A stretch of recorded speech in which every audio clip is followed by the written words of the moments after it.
Lado B, lado A.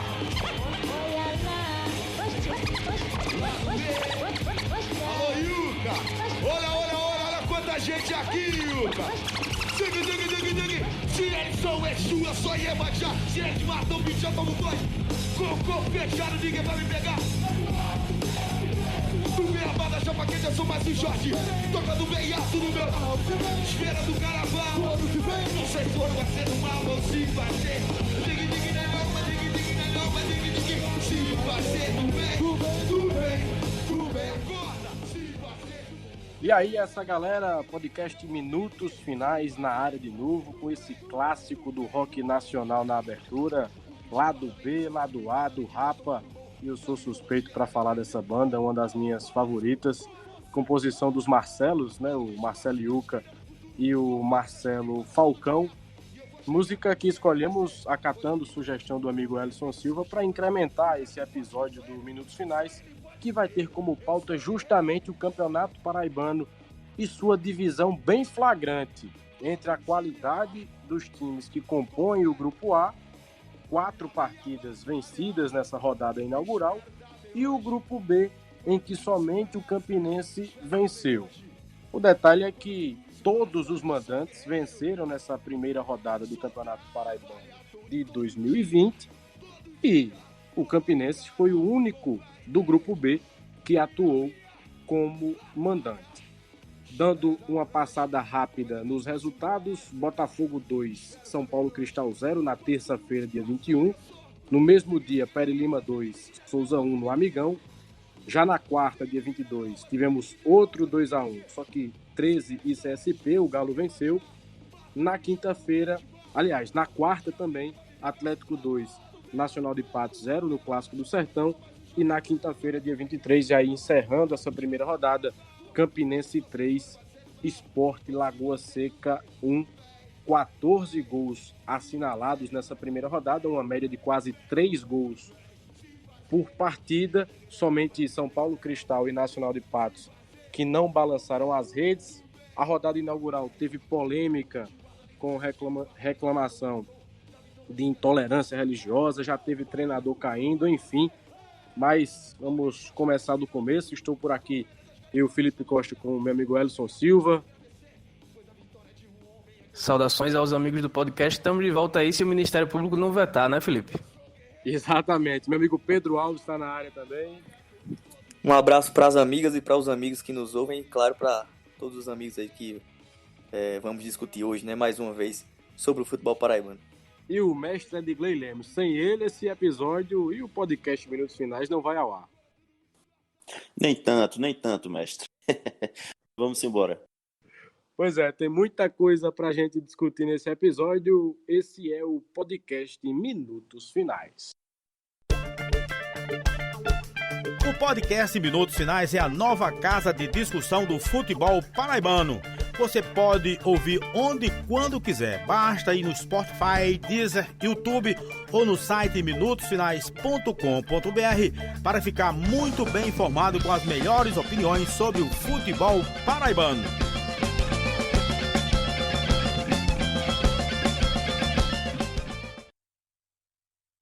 Bacana, estamos de volta com o podcast Minutos Finais, aí já com nossa vinheta tradicional, e a gente faz sempre questão de registrar nossos amigos do Razamate, uma banda de João Pessoa, uma banda paraibana, que tem um trabalho muito bacana e nos emprestou, né? Esse que já virou um hit aqui no podcast Minutos Finais. Rodada 1 do Campeonato Paraibano. Vou começar do jogo de abertura Botafogo 2, São Paulo Cristal 0 e vou provocar Pedro Alves. É esse o tetracampeão paraibano de 2020, Pedro? Ou desfalcado, ainda com algumas peças para estrear, algumas contratações, a gente vai falar disso daqui a pouco, de peso para chegar. O Botafogo foi nota 7, passou por média nessa estreia, Pedro? Bom, Felipe, estreia eu acho que a gente tem que ter uma exigência sempre menor, né? Para todo mundo, de uma maneira geral. Seja quem tem mais investimento, seja quem tem menos. O início é sempre complicado porque Se viu no Botafogo, por exemplo, muita vontade, o que é normal, né? Todos os atletas aí de todos os times doidos para jogarem, né? Para jogar mesmo o campeonato, há muito tempo treinando. Teve muita disposição, mas qualidade ainda falta, o que eu acho natural. O Botafogo fez o seu dever de casa, fez bem, eu não esperava muito mais disso, não. E acho que o mais importante foi ver algumas peças individuais. Eu acho que o Cássio Gabriel foi bem. Enquanto concepção de time, o time não teve tanta dificuldade. O São Paulo Cristal criou e me pareceu um time que não ia jogar com a bunda na parede, como a gente chama, né? Desde o início parecia que queria jogar e acabou dando espaço para o Botafogo, que é um pouco letal para um time que é notadamente melhor. Mas tá muito longe da gente saber quem vai ser tetra, né? É um início de jornada e a gente viu que os favoritos, digamos assim, todos venceram, né? Pelo menos a rodada foi muito do jeito que eu esperava. O grupo A se sobressaindo sobre o B e o grupo B, o Campinense, que é o maior time desse grupo, vencendo a sua partida. Então eu acho que tá muito longe para a gente ter um entendimento e uma análise de quem tá bem ou mal na competição. Mas na primeira rodada o Belo deu pro gasto, sentou em cima da vantagem que fez, principalmente na primeira etapa. A gente viu muita intensidade, né, nos 20 primeiros minutos, mais ou menos, do Botafogo. E eu destaco aí a partida do Cássio Gabriel, que eu acho que fez uma partida bem interessante, jogando aberto pela esquerda. Gostei muito do trio ofensivo, né, que joga atrás de Mário Sérgio, o atacante. O trio ali feito por Rodrigo Andrade, Cássio Gabriel e pelo outro, quem é o outro? Aí me lembrei. Marcos Vinícius? Marcos Vinícius. Exatamente, que foi o mais apagado, por sinal. Jogando aberto, não é, já falei muitas vezes que não é como eu prefiro, mas a movimentação desse trio foi muito bem e acabou aí construindo esse placar, que é o início. Então acho que o torcedor botafoguense tem que ter calma, o 13 anos também e o Raposeiro também, mas aconteceu na primeira rodada o que eu particularmente esperava. Bacana, eu esperava mais.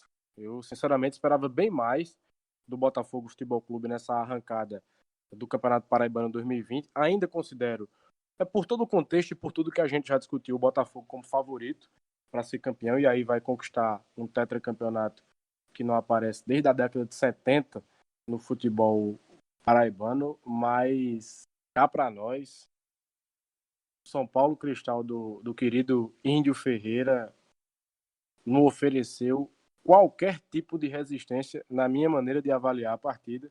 E aí, justamente por isso, independente dos desfalques, independente de ser estreia, eu esperava bem mais do Botafogo. Mas, como eu registrei, tem muita peça para entrar nesse time, inclusive Pimentinha e o argentino, né, foram apresentados durante a partida. Tem aí a possibilidade da chegada de Léo Moura, que a gente pode deixar para falar no final desse episódio. Enfim, eu esperava um pouco mais do Botafogo nessa estreia. Não sei se Elison Silva também viu dessa maneira. Microfone aberto para você, querido. Eu acho que o Botafogo jogou para o gasto, Felipe. Com esse adiamento do campeonato, né, pelo Ministério Público, mais um nessa história do Campeonato Paraibano, o time ficou com um intervalo menor entre a estreia, que seria no domingo, até a sua estreia também na Copa do Nordeste, que seria sábado. Então, quando conseguiu fazer o resultado de 2-0, sem muita dificuldade, 2 gols de cabeça, acabou sentando em cima do resultado e administrando, porque, como você bem falou, o São Paulo Cristal não ofereceu nenhuma resistência e, tirando 2 chutes de fora da área, um do Birubiru no primeiro tempo e o outro eu esqueci de quem foi o autor no segundo tempo, que foram de muito longe, passaram perto até do Bravo, isso, passando perto da meta do Samuel, mas sem criar tanto perigo assim. Teve um do Leandro também. Isso, que passou bem na lateral perto, da né? trave, né? Verdade, Mas tirando essas oportunidades, a defesa do Botafogo praticamente não foi testada. E eu entendo também a situação de se poupar, além de ser o primeiro jogo da temporada, de se poupar para estrear na Copa do Nordeste contra o América de Natal no sábado. A gente está gravando aqui na quinta-feira, pós-jogo do Campinense. Então acho que é compreensível. Mas como o Pedro falou, deu para pensar alguns destaques. O maior deles foi o Cássio Gabriel, realmente não tem como fugir, fez um gol, deu uma assistência. Rodrigo Andrade participou bem também. E o Everton Heleno, como já se esperava dele, comandou o meio-campo e num ritmo de jogo já bastante aceitável. Bem lembrado aí o Everton, né, que eu acho que foi o melhor do jogo, inclusive. Assim, o Cássio foi mais decisivo, mas o Everton cuidou ali do meio-campo muito bem, né? Isso, o Everton Heleno, a bola sempre passava por ele, estava dando tava dando ritmo ao jogo e ele, com mais de um ano sem jogar profissionalmente, né, pareceu não sentir tanto o peso da estreia, até porque começou a pré-temporada mais cedo devido à condição dele. Mas acho que a exibição foi aceitável, sentou em cima da vantagem construída logo cedo. Tem pontos a melhorar também, apesar de ser uma equipe que manteve vários jogadores da temporada passada, como o Evaristo Pisa ressaltou na entrevista coletiva pós-jogo. Desses 11 que iniciaram o jogo, nenhum deles estava no primeiro jogo do Paraibano do ano passado, então é uma equipe que, apesar de ter alguns remanescentes, precisa tomar corpo. E para um primeiro jogo de temporada, achei que foi bastante aceitável. Dava para esperar mais, dava para fazer mais, mas se você pensar nesse início de temporada, que é sempre muito corrido, com o Paraibano, Copa do Nordeste, daqui a pouco, daqui a 2, 3 semanas, tem a Copa do Brasil que vai chegar também. Acho que tirar um pé é uma decisão até aceitável nessa situação, Felipe. Edgley Lemos, me fale de Botafogo 2, São Paulo Cristal 0. Bom, Felipe, do pouco que eu consegui acompanhar, né, dessa partida, da estreia, né, do Campeonato Paraibano, acho que Elson e Pedro já deram uma explanação mais geral de maior relevância da partida, e eu queria só destacar duas coisas, na verdade, né? Uma é que o Mário Sérgio parece aquele tipo de atacante que joga melhor ao lado de uma referência, né? De um atacante de referência, e que pode ser justamente o Lucas Simões. Resta saber se essa dupla vai casar, né? E outra coisa é que o Fred e o Luiz Gustavo, a dupla de zaga, tem mostrado um bom entrosamento, né? Então, assim, eu acho que o Marcelo Xavier, que chegou Eles jogaram também, juntos, né? No Novo Hamburgo também isso, tem isso, né? justamente, era isso que me chamou a atenção, que como eles já carregam esse entrosamento, o Marcelo Xavier, para entrar nesse time, na zaga, vai ter que brigar, né? Vai ter que correr um dobrado aí. Eu acho E difícil também ele entrar. Agora a zaga foi pouco pouco ofendida, testada, né, né? digamos. E quem foi basicamente mais foi Fred um pouco e até foi bem, inclusive, nas poucas vezes. Mas o Luiz Gustavo praticamente fez o gol, né? Foi a contribuição dele foi ofensiva.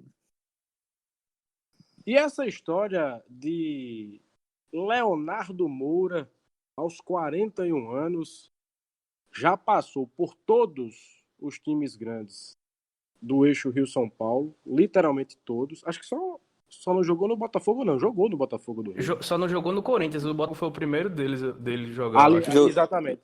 E jogou me no lembrava Botafogo, que, sim. eu me lembrava que ele não tinha passado por um dos 8 grandes do eixo Rio-São Paulo. Eu sou o Corinthians, campeão da Isso. Libertadores. Esteve na capital paraibana na quinta-feira, dia 23. E parece que acertou, né, Pedrinho? Com o Belo? Bom, ainda não, pelo menos é a informação que eu tenho, né?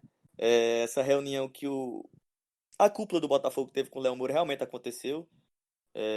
A gente publicou lá no Globoesporte.com, também acompanhei no Twitter, né? Falando.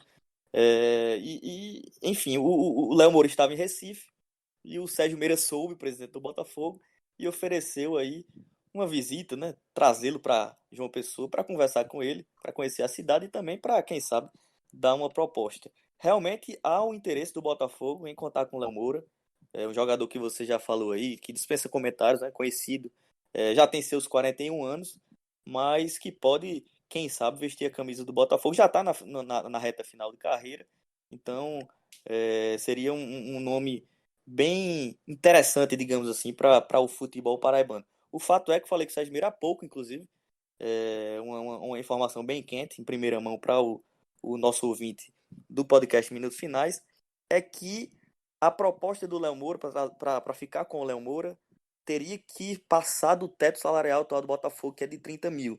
Então teria que ter eu não diria uma engenharia financeira, como dizem os jornalistas do eixo Rio-São Paulo, porque acho que não seria tão absurdo assim. Mas Pedrinho, teria que passar desse teto. Oi. uma informação que eu também recebi na noite da quinta-feira é de que a pedida do Léo Moura está entre 40 e 50 mil. E aí pode ser 41, 42, 47.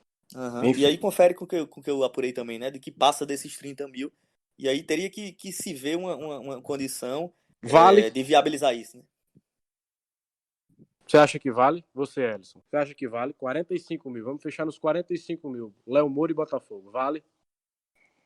Eu não gosto muito desse número, não, mas eu também acho que não valeria. Eu acho que 45 mil reais por mês para um jogador de 41 anos que não é adaptado a jogar nas condições de clima, gramado, de gramado e de competitividade da Série C, por exemplo, se você for pensar mais na frente, ou de um campeonato paraibano, eu acho que esse dinheiro poderia ser investido para trazer uma ou duas peças que cheguem para ser titular nesse time. E ainda tem a questão do Léo Moura, tem 41 anos, aí aqui é calor, rojão o ano todo. Nessa Série C também é quase como se fosse uma segunda Copa do Nordeste. Ano passado acabou sendo, de fato. Mas é um jogo de muita intensidade, de muito físico. E eu não sei se ele estaria preparado. Eu investiria esse dinheiro de outra forma melhor. Mas se fosse, por exemplo, um jogador... acho que até conversei com o Pedro mais cedo. Se fosse uma grana do próprio clube, que não fosse onerar o orçamento do clube, estourar o orçamento do clube, talvez valesse a pena pela qualidade técnica. Mas se você levar em consideração que vai pagar mais do que o teto para trazer um jogador dessa já de 41 anos, por mais que seja experiente e tenha uma capacidade técnica diferenciada para o nível de futebol que ele encontraria, eu acho que não vale a pena. Eu incorporaria o grupo com dois jogadores que chegassem para Você jogar e traria tivesse dois mais de gás de 22. aguentar. Eu preferia, entraria nessa conta aí para ser mais sucinto, Felipe.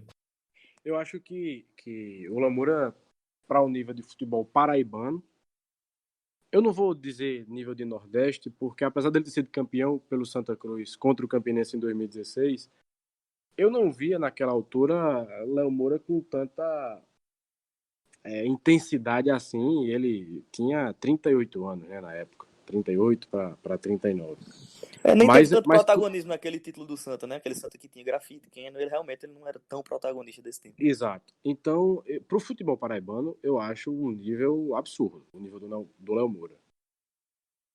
Eu também não acho que valha 40 ou 45 mil, ou 42 ou 47.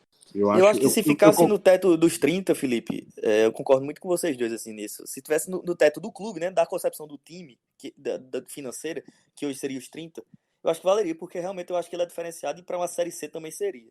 Exato. Mas mais de exatamente 40 seria pesado, né? Eu acho que É exatamente custo-benefício por aí discutível. É exatamente por aí que eu fecho o raciocínio. Para pagar 40 ou 45, eu não pagaria para o Léo Moura. Se ele aceitasse fechar pelo teto, que o clube já estabeleceu, de 30 mil, e aí de repente você fazer uma espécie de cláusula de produtividade no contrato. Faz uma composição com bônus por meta atingida, né? Pelo Exato. acesso, pelo número de jogos, assistência, gols, Exatamente. essas coisas que são até comuns no futebol, mais fora do Brasil do que aqui. Aí, de repente, a coisa poderia funcionar. Mas eu concordo muito com o Ellison. Para trazer um de 40 na cidade, que a gente sabe que vai ter dificuldade para jogar todos os jogos, para acompanhar a intensidade da maratona de partidas, eu acho melhor trazer 2 de 20. E olha que o mercado tem bons laterais direitos nesse patamar salarial. Só para completar, uma coisa que até estava discutindo também mais cedo, é que o Botafogo vem forte nessa de trazer um medalhão, de trazer um jogador que seja diferencial técnico, a contratação de impacto, tanto para alavancar o sócio-torcedor, quanto na minha visão, essa é particular mesmo, não sei, não tenho a informação, só o feeling mesmo de que é muito para se distanciar da figura de Breno, né? Que sempre não era muito adepto dessa de contratar medalhão, de contratar jogador que chegasse com status acima do clube, como seria o caso do Léo Moura, por exemplo. Mas a direção já foi atrás do Luiz Fabiano, que não aceitou por causa das condições físicas dele, de não aceitar um contrato de produtividade. Na última semana estava atrás dos goleiros Felipe, ex-Flamengo e Corinthians, e do Renan, ex-Internacional também, não conseguiu porque a pedida foi muito alta.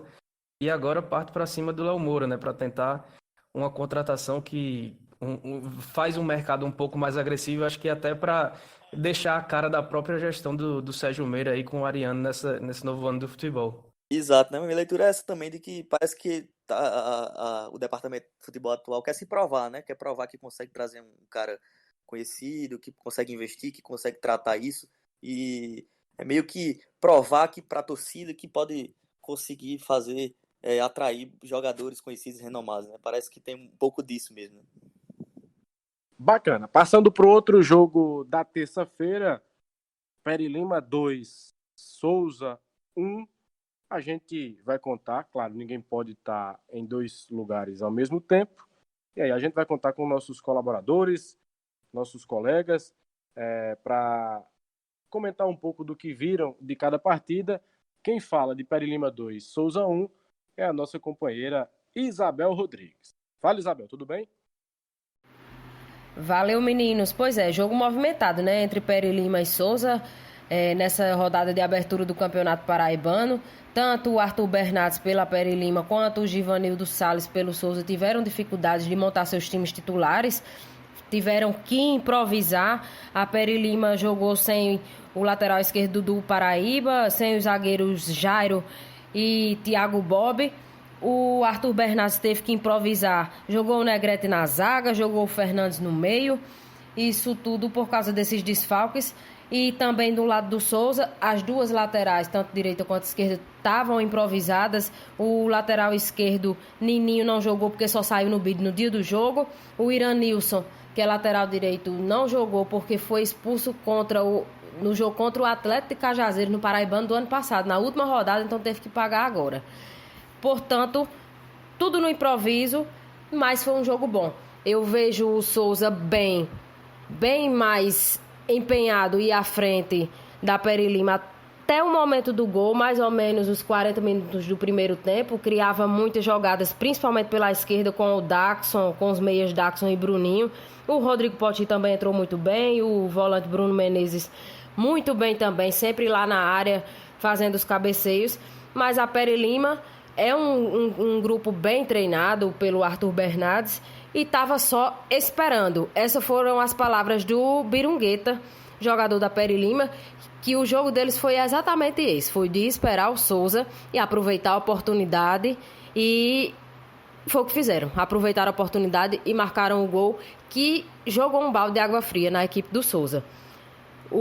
É um pouco estranho, né? Um clube que joga em casa, numa primeira rodada, jogar esperando o adversário criar e tentar, nas suas falhas, marcar o gol. Mas foi isso que a proposta da Peri Lima. No segundo tempo, aí já mudou um pouco. Eu vi a Peri Lima muito mais engajada, criando mais. O Souza fez as modificações que não surtiram tanto efeito, até fez o gol com o Rodrigo Poti, que é bem rodado também, mas a Peri Lima conseguiu comandar o segundo tempo, abafou o Souza e marcou mais um gol que deu o resultado, né? O 2-1 para a equipe da Águia de Campina Grande, que vem com um investimento bom, é um clube empresa, não é aquela Peri Lima que a gente conhece de anos atrás, que era piada a nível nacional. Então a gente tem que estar de olho aí na Águia e de olho também no Souza. Que o Souza, o Aldeone, esse ano a gente via até antes em pré-temporada que não era um grupo como ele sempre vinha montando, sempre vinha forte. Ano passado ficou em terceiro lugar, nem se classificou para as semifinais. Então era esperado mais ou menos algo assim, porque não era um grupo cheio de peças tão conhecidas. Mas eu vi um Souza muito bem ontem e tem que ficar de olho, né, nessa equipe do Dinossauro do Sertão também, porque tem camisa, tem tradição e vai estar aí brigando na parte de cima da tabela. Elson Silva, algo a acrescentar sobre Peri Lima 2, Souza 1?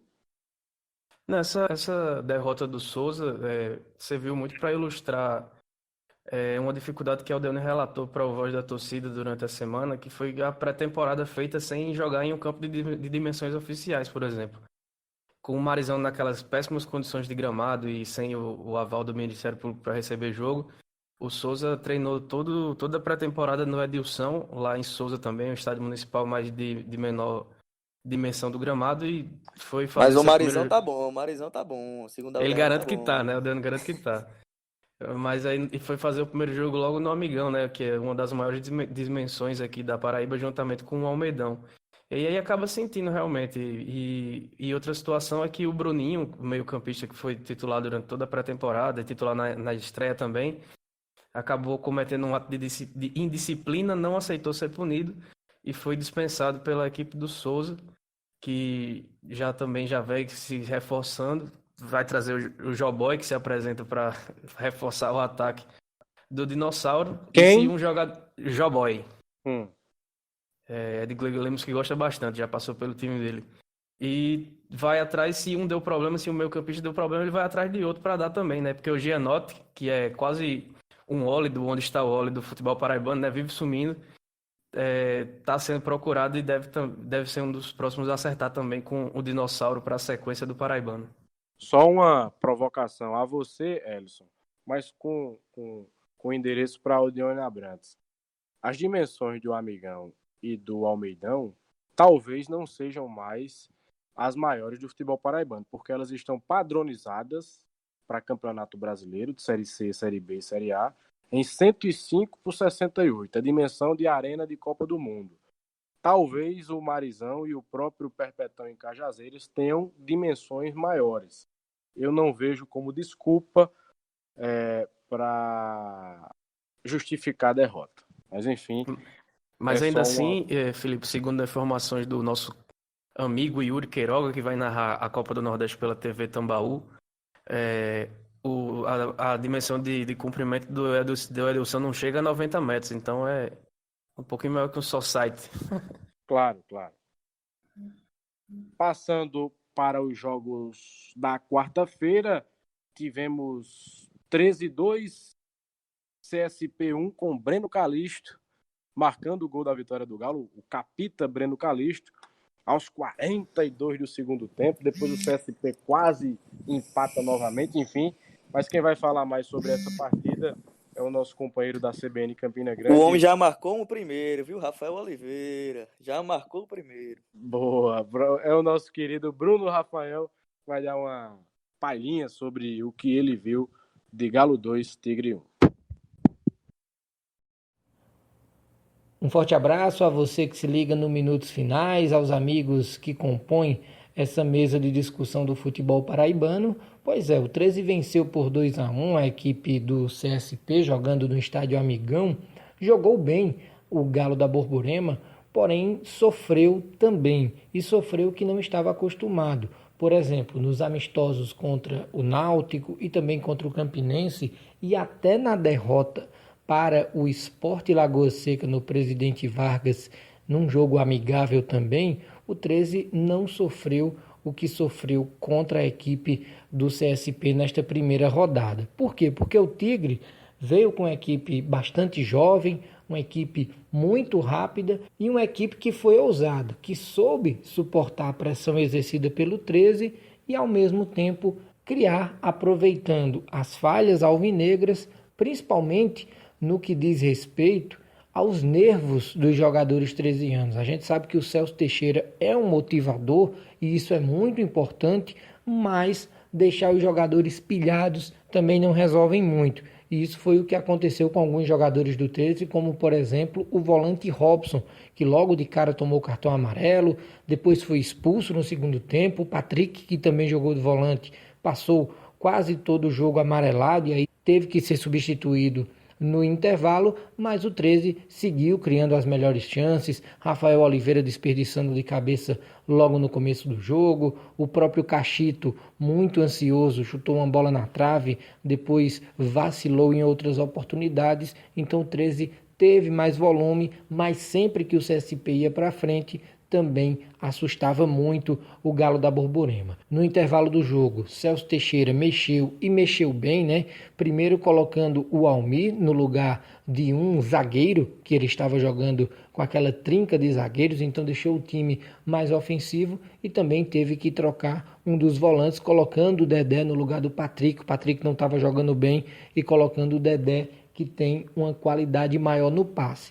Tanto é que o gol do 13 aos 6 minutos do segundo tempo surgiu numa jogada do Almir para o Dedé, que cruzou na cabeça do Rafael Oliveira, jogador que foi bancado pelo Celso, primeiro em estrear já na primeira rodada, não se esperava isso por conta das condições físicas, e se esperava que ele jogasse no máximo 45 minutos. Terminou que o Rafael continuou no jogo, fez um belo gol, um gol de peixinho, mostrando que tem estrela. Em todos os times que ele passou, ele marcou o gol na estreia. Então, o Rafael, mais uma vez, repetindo essa façanha e fazendo um belo gol lá no estádio Amigão. E na sequência, o CSP começou a gostar mais da partida, seguiu aproveitando as falhas do 13 e em uma jogada rápida do bom jogador, que é o Matheus, camisa 11 do Tigre, ele sofreu uma penalidade, que a princípio o árbitro marcou fora da área, mas o auxiliar número 1, o Luiz Felipe, marcou o pênalti. O árbitro foi na do bandeira, penalidade marcada, o Vitor bateu, camisa 10, deslocando o Jefferson e deixando tudo igual no Amigão e deixando o jogo ainda mais acirrado, porque quando o CSP empatou, ficou mais perto de virar o jogo do que o 13 fazer o segundo gol. E aí o Celso fez outra modificação, colocando o Mirandinha, deixando o time mais ofensivo, mais veloz, porém o 13 só assustou a partir daí nas bolas paradas, chutando na trave com o Gustavo e depois em um próprio escanteio cobrado pelo Gustavo, o Breno Calixto, capitão da equipe, marcou de cabeça, subiu lá no quinto andar, como a gente destacou durante a transmissão, marcou um belo gol, ele que não marcava há mais de 2 anos. Então foi um bom resultado, porque o jogo foi sofrido, foi uma boa apresentação. O 13 deve render ainda mais durante os jogos, porque mostra a qualidade individual de alguns jogadores. O Almir ainda não está 100%, o Rafael Oliveira muito menos. Então, se espera que o 13 cresça durante a competição. Inclusive, agora que o Robson está fora, vai dar vaga ou para o Diogo ou também para o Vinícius Barba, volantes que chegaram recentemente no Galo da Borborema. Já o CSP mostrou-se uma molecada muito ousada, como a gente usou o termo no início da nossa participação, e também deve incomodar principalmente equipes que estão brigando na parte de cima da tabela. Já encarou o 13, já dificultou, aí vem Botafogo, depois vem Pere Lima, depois vem Atlético de Cajazeiras, equipes que a gente coloca brigando ali pelas 2 vagas do Grupo A. Então esse CSP também deve incomodar muito. Então é isso que a gente pode falar desse jogo entre Galo e Tigre, e a gente traz mais em uma próxima participação dentro aqui do Minutos Finais. Valeu, obrigado ao Bruno Rafael, falando sobre 13-2 Tigre Praiano, Centro Esportivo Paraibano, que é o CSP 1, nesse jogo da quarta-feira à noite no Amigão. O 13 escapou fedendo ou jogou pro gasto, Pedrinho? Olha, diferente do Botafogo, que como o Edson bem pontuou, mesmo que não tenha jogado pro gasto, mas ele tinha a perspectiva de outro jogo já no sábado, que vai ter, de fato, o 13 não tinha por que jogar pro gasto, né? Eu não acompanhei a partida em loco, não vi, mas a gente se cerca de informações de pessoas que a gente confia, claro. O Bruno é um deles. E pelo que eu soube por alguma dessas pessoas, é que o jogo foi, de certa maneira, equilibrado. Muita intensidade do CSP, né? O CSP que tem uma média de idade de 19 anos, né? Absurdo isso. Eu nunca imaginei ver um time paraibano de primeira divisão com uma média tão baixa, que você ganha na rapidez, na vontade, na intensidade, mas você perde na experiência e também, evidentemente, na qualidade, né? Naturalmente, um jogador com 20 anos, mesmo que seja muito bom, muito talentoso a nível de Paraíba, não é um jogador formado já.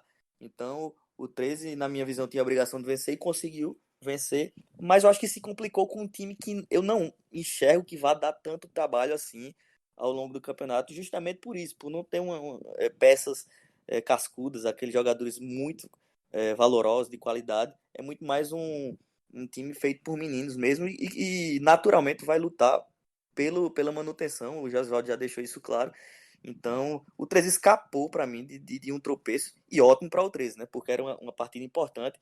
Tropeçar já no início seria uma desconfiança muito grande para a torcida que, principalmente ali no lado do Sol, deu um número bem interessante. E o detalhe é que o Rafael fez o gol, né? Eu acho que é um jogador que pode. Nas nossas análises, eu não lembro se a gente chegou a falar do Rafael Oliveira, né? Não sei se ele já tinha sido anunciado. Não, não, Mas não. mas é um jogador que, se não tiver problema físico, eu continuo acreditando muito no potencial dele.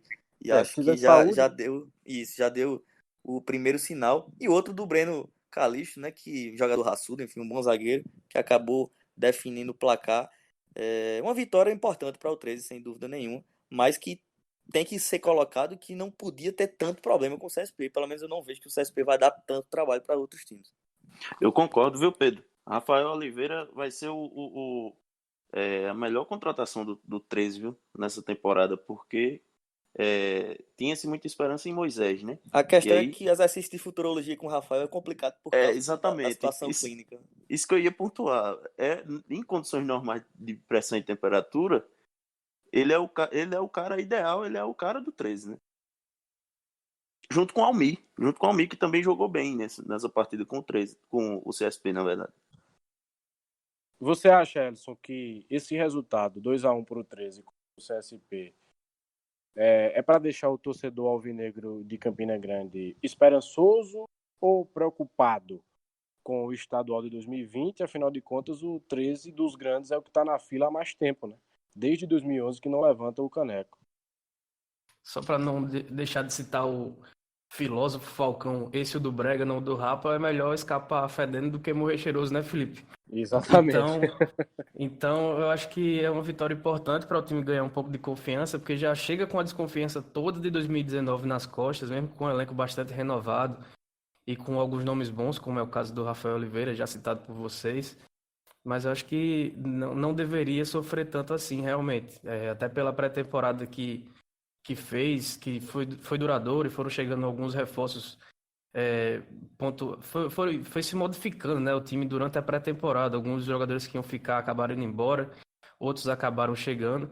Já era, mas ainda assim, se você for levar em consideração que o adversário foi o CSP, um time que quase não fez amistoso na pré-temporada, que tem a média de idade bem baixa, acho que até pela experiência dos jogadores da equipe do Galo, deveria ter sido uma jornada um pouco mais tranquila, mas pelo menos a vitória acaba com um gol no final, com um jogador que é o símbolo da equipe, que é o Breno Calixto, acaba tirando um pouco do peso das costas e talvez isso tenha sido importante para a sequência do Galo nessa competição. Eu queria pontuar uma situação que eu consegui captar da coletiva de pós-jogo do técnico Celso Teixeira, que reclamou mais uma vez, e aí com certa razão, na minha opinião, sobre a divisão dos grupos do Campeonato Paraibano. E é tema do nosso episódio de hoje, o grupo A e o grupo B. A qualidade do grupo A nos parece realmente bem melhor. Agora, o time dele sofreu para ganhar do CSP, que, na minha opinião, na teoria também, talvez seja o time mais fraco do grupo B, né?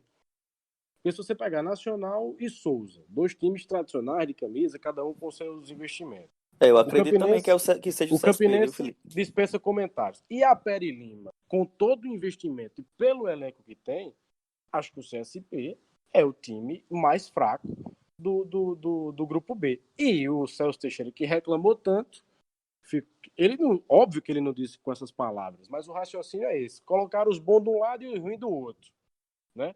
Ele sofreu para ganhar do ruim dos ruins. Do ruim dos ruins. Então, fica esse registro e a curiosidade para saber como o 13 vai se comportar nesse Campeonato Paraibano. Aliás, o 13 pega ainda o São Paulo Cristal, né? Na segunda rodada, não é isso? Na segunda-feira.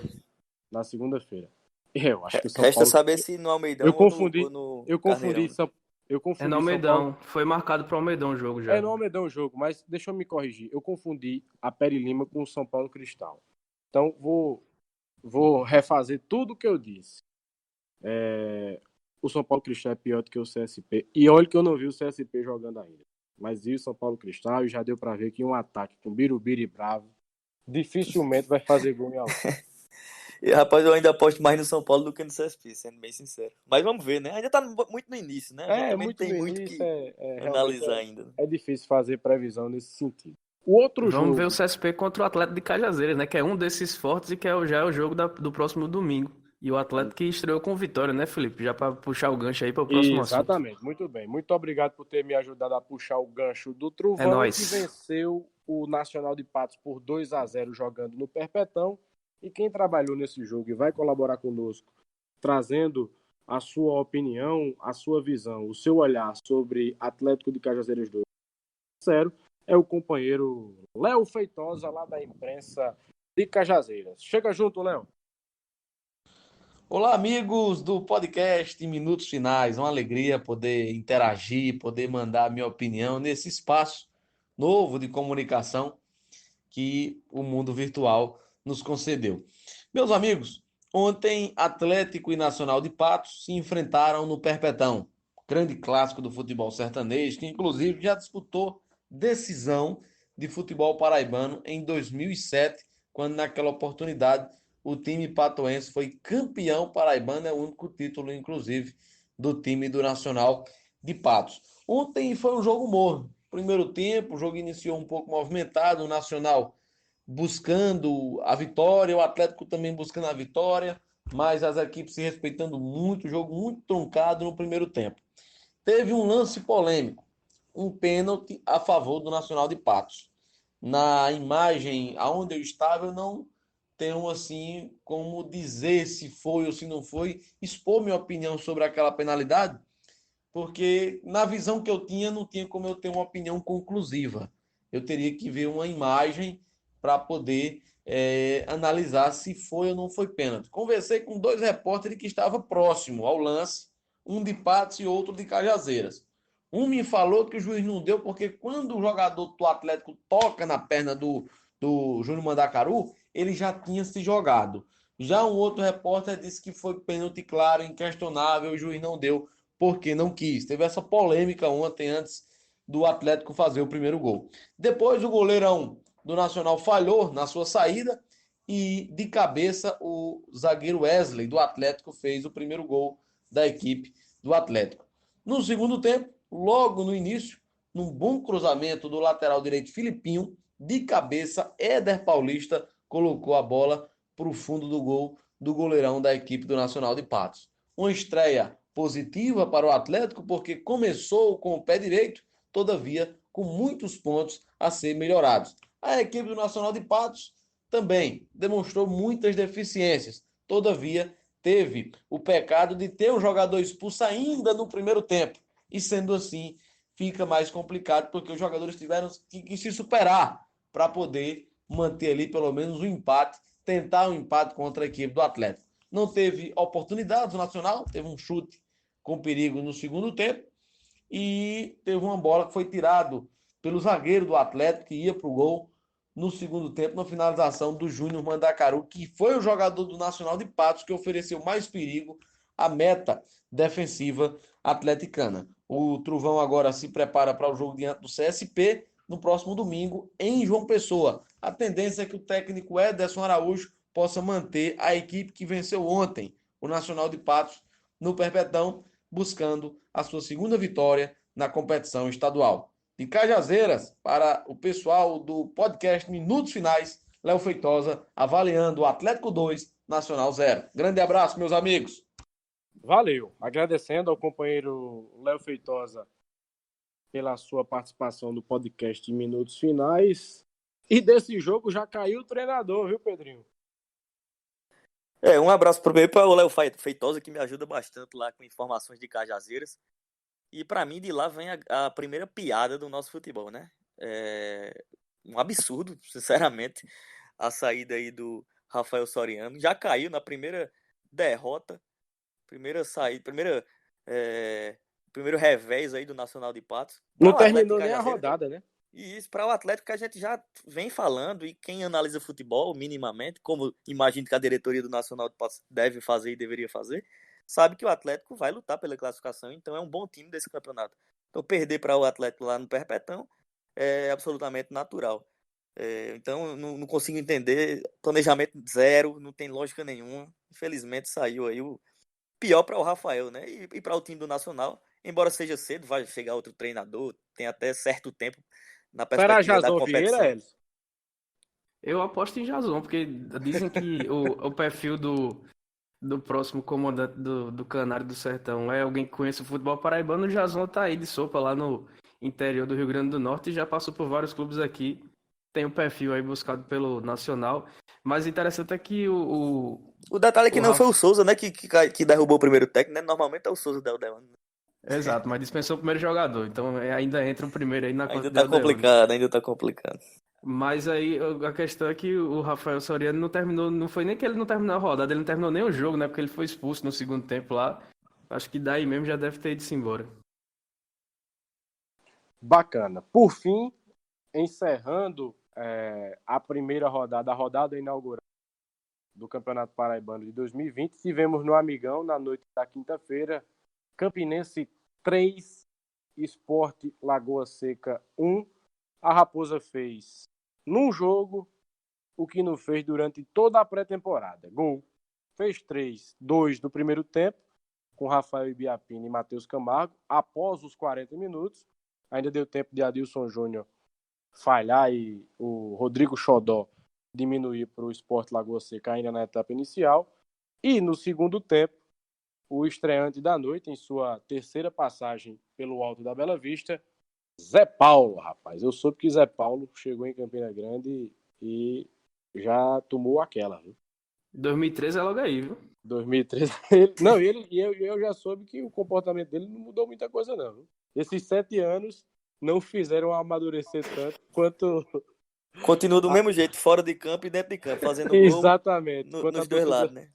Quanto a torcida rubro-negra esperava. Mas ele reestreou com o gol, dando números finais. A peleja 3-1 para o Campinense, líder isolado do Grupo B, foi o único time que conseguiu vencer. Também foi o único time do Grupo B que jogou como mandante, que jogou em casa. E aí, para falar mais sobre essa partida que aconteceu no Amigão, a gente chama nosso querido colega Ian Cavalcante. Chega mais. Olá, pessoal que escuta aí os minutos finais. Um prazer participar pela primeira vez. Sou Ian Cavalcante e falo direto de Campina Grande, logo após a partida entre Campinense e Sport Lagoa Seca aqui pela primeira rodada do Paraibano. Uma partida que a princípio parecia que não ia acontecer nada, né? O primeiro tempo, os 40 primeiros minutos foram horríveis, vamos dizer assim. Muitos passes errados, pouca chance criada. O Campinense atacava, mas batia no muro da defesa do Sport Lagoa Seca, que só rebatia e tentava armar poucos contra-ataques, quase não atacou. Isso tudo mudou quando, no finzinho da partida do primeiro tempo, o Rafael Ibiapino roubou a bola de uma forma polêmica, muita gente pediu falta, e aí acabou abrindo o marcador para a equipe do Campinense. Marcador aberto, os jogadores do Sport ficaram um pouco nervosos com a não marcação da falta e terminou que cederam espaço para o segundo gol. Matheus Camargo de cabeça, sozinho, fez o segundo gol para o Campinense. E aí parecia que seria uma vitória tranquila para a Raposa. Mas no último lance do primeiro tempo... Corta aí. Mas no último lance do primeiro tempo, eis que o goleiro Adilson aceita uma falta de muito longe, batida pelo volante Xodó.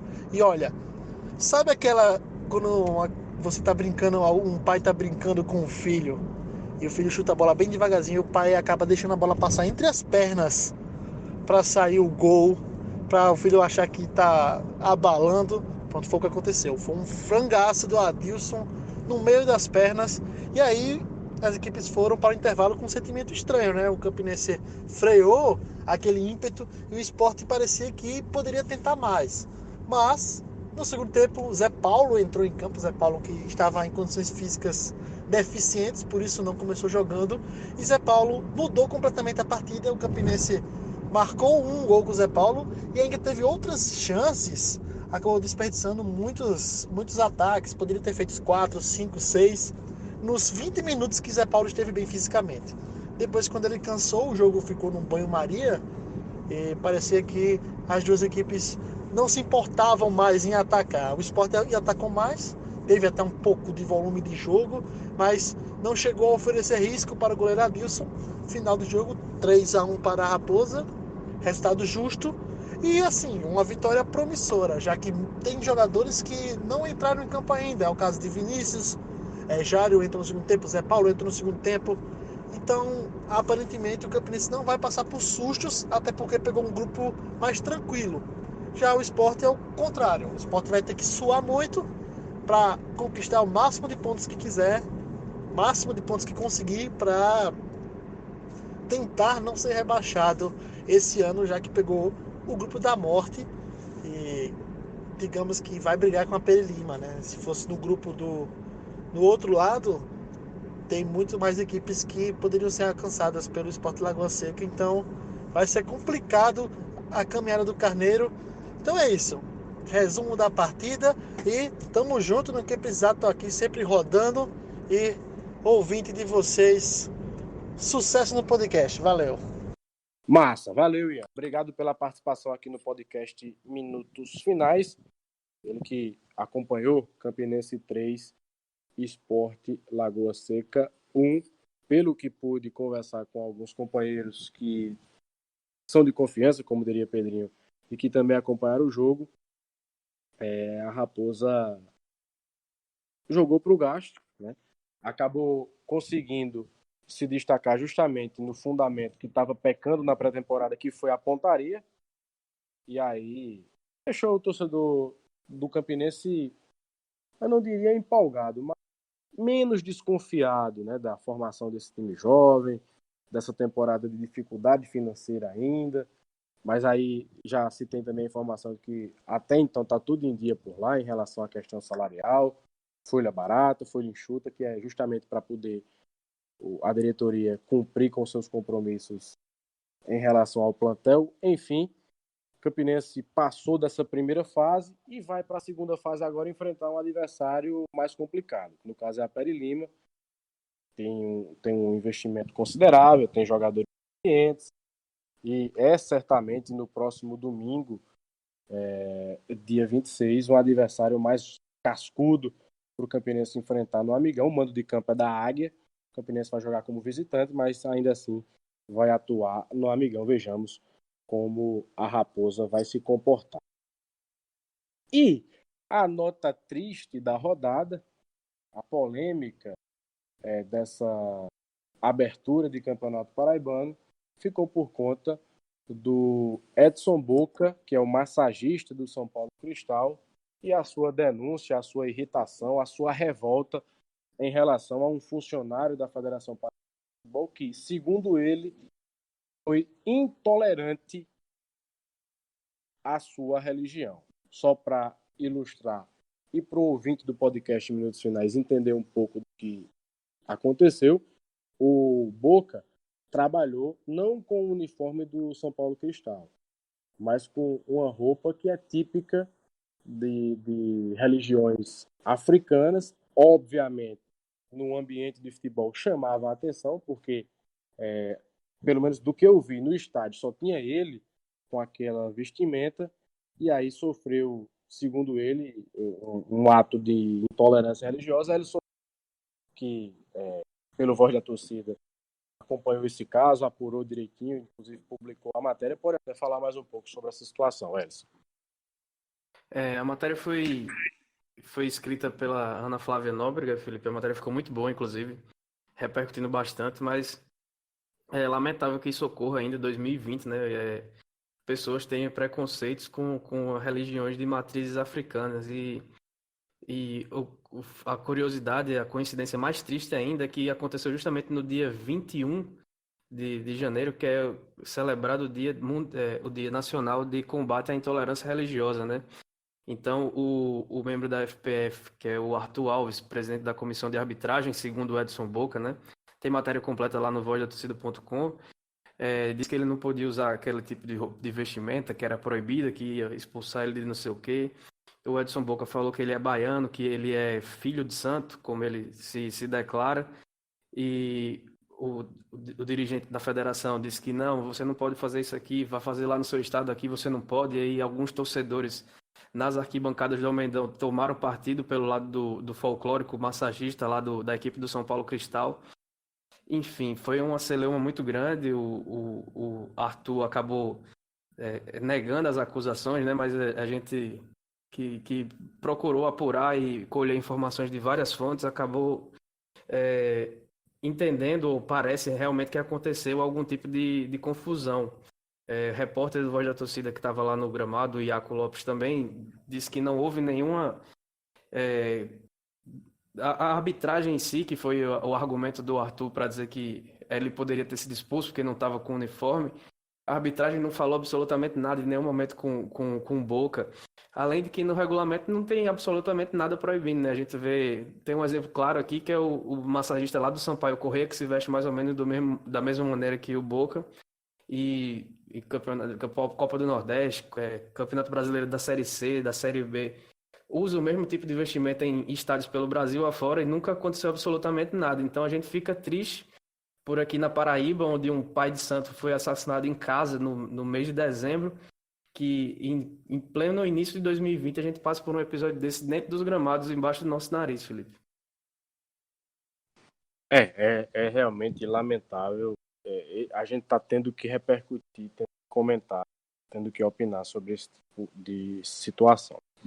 Mas estamos caminhando para o final desse episódio do podcast Minutos Finais, dizendo que a segunda rodada do Campeonato Paraibano começa no domingo, dia 26, com Pere Lima e Campinense no Amigão. No Almeidão e João Pessoa tem CSP e Atlético de Cajazeiras. Na segunda-feira, também no Almeidão, 8h15 da noite, tem São Paulo Cristal e 13. Em Campina Grande, no mesmo horário, segunda, às 8h15, tem Sport Lagoa Seca e Souza. E, fechando a rodada na quarta-feira, dia 29, no José Cavalcante, em Patos, tem Nacional e Botafogo Futebol Clube. Um abraço para vocês. E o Belo, Felipe, estreia na Copa do Nordeste no sábado contra o América de Natal, já nesse dia 25. Exatamente. Nesse sábado 25 tem América e Botafogo às 18 horas na Dunas. Você tem até falado sobre esse jogo quando comentamos sobre a estreia do Botafogo estadual. Um abraço para você, Adigley Lemos. Um abraço, Felipe. Um abraço a todo mundo que nos acompanha mais uma. E vamos que vamos. Lembrar aí de compartilhar os nossos episódios do Minutos Finais em todas as redes sociais aí que forem possíveis. E nos ouvirem também, né? Valeu, Edgley. Rede social é com ele, Elson Silva. Um abraço, meu amigo. Um abraço, Felipe. Um abraço aos amigos aí. Muito bom voltar aí. Vamos tentar fazer com mais regularidade, se a FPF não ficar adiando os jogos. Mas quem quiser seguir a gente tá no Twitter e no Instagram, Minutos_Finais, no facebook.com/podminutosfinais. E quem quiser ouvir a gente tá no Google Podcast, no Apple Podcast, Deezer, Spotify e também no nosso site podminutosfinais.com.br, Felipe. Pedrinho, querido, meu desejo de recuperação, viu, para você. Esse joelho aí não pode ficar igual ao de Ronaldo, não. Um abraço. Valeu, Felipe. Um abraço, Felipe. Eu que nesse momento sou o maior desfalque do futebol paraibano, viu? O joelho aqui tá complicado, viu? Vamos ver quanto tempo eu volto. Mais um abraço a você e a todos os ouvintes.